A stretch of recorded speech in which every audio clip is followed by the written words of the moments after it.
की लालची भाभी। करिश्मा, रेशमा और मनीषा 3 बहनें हैं। उनका एक भाई भी है, मयंक। मयंक अपनी बहनों को बहुत प्यार करता है, लेकिन मयंक की पत्नी सविता इस मामले में मयंक से बिल्कुल ही अलग है। वो अपनी ननदों का जितना बुरा कर सकती है उतना बुरा करती ही रहती है और अपनी ननदों पर हुक्म भी चलाती है। करिश्मा, करिश्मा, तुमने अभी तक नाश्ता नहीं बनाया? तुम्हारे भैया को ऑफिस जाने में देर हो रही है। हाँ भाभी, बस अभी बनाती हूँ। करिश्मा, तुम ये ढीलापन छोड़ दो। कल को पराए घर जाना है। वहाँ अगर तुम इस तरह से काम करोगी तो लोग क्या कहेंगे कि माँ ने और भाभी ने कुछ सिखाया नहीं। और तुम्हारी दोनों बहनें कहाँ हैं? रेशमा मार्केट गई है और मनीषा सो रही है। क्या? सुबह के 8 बज रहे हैं और ये महारानी अभी भी सो रही है? ये कहते हुए सविता अपनी सास दुर्गा देवी के पास जाती है। माँ जी, देख रही हो अपनी बेटियों के तौर तरीके? क्या हुआ बहू, सुबह सुबह क्या कर दिया मेरी बेटियों ने? अरे एक तो अभी अभी उठकर किचन में गई है, दूसरी सुबह सुबह बाहर चली गई और तीसरी अभी तक सो रही है। क्या करूं मैं इन तीनों का, मैं तो परेशान हो गई हूँ। जा जाकर उठा उसे और रेशमा से मैं बात करती हूँ। सविता सीधा मनीषा के कमरे में जाती है और उससे कहती है, महारानी जल्दी उठो, सूरज सर पर आ गया है। भाभी थोड़ी देर और सोने दो ना, मैं रात को लेट सोई थी। वो क्या है ना, यूनिट टेस्ट चल रहे हैं। शराफत से उठती है या नहीं, या फिर पानी की भरी बाल्टी डालूं तेरे ऊपर? नहीं भाभी, मुझे बिस्तर में नहीं नहाना, उठती हूँ मैं। मनीषा जल्दी से उठकर बाथरूम में चली जाती है। सभी आराम से बैठकर नाश्ता कर रहे होते कि तभी रेशमा बाजार से हाथ में सामान लिए आ जाती है। रेशमा को देखते ही सविता उस पर बरस पड़ती है। लो, आ गई महारानी। ऐसा भी क्या सामान लाना था जो सुबह आंख मलते ही बाजार की तरफ रवाना हो गई?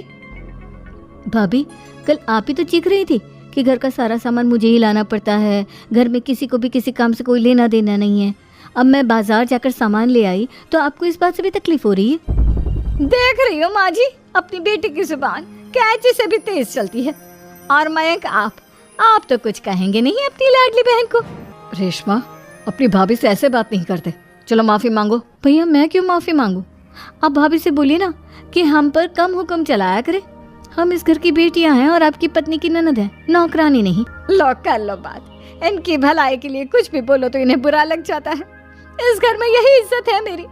देख लो माँ जी, आपकी बेटी किस लहजे में मुझसे बात कर रही है। सविता वहां से चली जाती है। मयंक को बहुत गुस्सा आता है, वो भी वहां से चला जाता है। फिर करिश्मा रेशमा को समझाती है। रेशमा, तुम्हें भाभी से माफी मांग लेनी चाहिए थी ना। लेकिन दीदी, मैंने कुछ किया ही नहीं तो मैं माफी क्यों मांगू? हाँ करिश्मा दीदी, रेशमा दीदी जैसे ही घर में आई भाभी ही उन पर चिल्ला रही थी। हाँ, मैं मानती हूँ कि गलती भाभी की थी। मैं तो इसलिए बोल रही हूँ कि भाभी ने माँ को तो पूरी तरह अपने वश में कर लिया है। वो हमारी बात सुनती ही नहीं। मयंक भैया हमारे लिए हमेशा खड़े रहते हैं, इसलिए उनकी बात का मान तो तुम्हें रखना चाहिए था ना। कोई फायदा नहीं दीदी, कुछ दिनों की बात और है, भाभी उन्हें भी हमारे खिलाफ भड़का देंगी। फिर वो भी माँ की तरह हमारी किसी बात का विश्वास नहीं करेंगे। इसी तरह सविता अपनी तीनों ननदों को किसी न किसी बात पर परेशान करती रहती थी। एक दिन मयंक अपनी तीनों बहनों के लिए गिफ्ट लाया। करिश्मा, ये तुम्हारे लिए हार का सेट। रेशमा, तुम्हारे लिए सुंदर सी ड्रेस। और मनीषा, तुम्हें किताबें पसंद है ना, तुम्हारे लिए किताबें लाया हूँ। थैंक यू भैया। थैंक यू भैया। थैंक यू भैया। करिश्मा, तुम्हारा नेकलेस कितना सुंदर है। ये भैया कहाँ से ले आए होंगे? मैंने भैया को 3 दिन पहले फोन पर ये डिजाइन दिखाया था और आज भैया ये ले आए। सविता तो अपनी ननदों के गिफ्ट्स देखकर जल गई और करिश्मा का नेकलेस तो उसे भी बहुत पसंद आया था। अपनी बहनों के लिए कितना अच्छा नेकलेस लेकर आए हैं, मुझे कभी कोई गिफ्ट नहीं दिया। मैं आज ही ये हार चुरा लूंगी। रात में सविता करिश्मा का हार चुरा लेती है और इसी तरह उसे अपनी ननदों की जो भी चीज अच्छी लगती वो उसे मांगती नहीं, बल्कि रात के अंधेरे में चुरा लेती।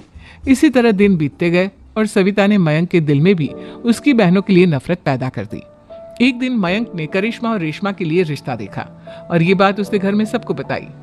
माँ, करिश्मा और रेशमा के लिए बहुत अच्छा रिश्ता आया है। वो लोग कल इन्हें देखने आ रहे हैं। आप और सविता मिलकर सारी तैयारी कर लेना। ये सुनकर करिश्मा और रेशमा खुश हो जाती हैं, लेकिन सविता सोचती है, अगर इन दोनों बहनों की शादी हो गई तो घर और बाहर का काम कौन करेगा? मनीषा तो एक नंबर की कामचोर है, उससे तो किसी बात की उम्मीद लगाना ही बेकार है। मुझे इस शादी को रोकना होगा। अगले दिन सभी लड़के वालों के स्वागत की तैयारी करने में लगे होते हैं। तभी मयंक अपनी बहनों से आकर कहता है, तैयार हो गई तुम दोनों? देखो दोनों लड़के बहुत अच्छे हैं, मैं कोई कसर नहीं छोड़ना चाहता, इसलिए तुम उनके सामने अच्छे से बिहेव करना और अपनी भाभी से लड़ने मत लग जाना। करिश्मा, तुम वो नेकलेस पहन लो ना जो मैं तुम्हारे लिए लाया था। भैया मैं बहुत देर से वो नेकलेस ढूंढ रही हूँ, लेकिन मुझे मिल ही नहीं रहा।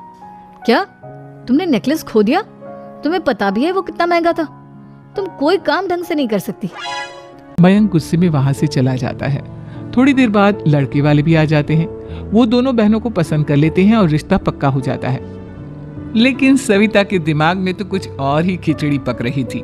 वो पंडित जी के पास करिश्मा की कुंडली लेकर जाती है और उन्हें पैसे देकर करिश्मा की कुंडली बदलवा देती है। जब लड़के वालों के पास करिश्मा की कुंडली जाती है तो वो दुर्गा को फोन करते हैं। बहन जी, हमने करिश्मा की कुंडली अपने पंडित जी को दिखाई थी।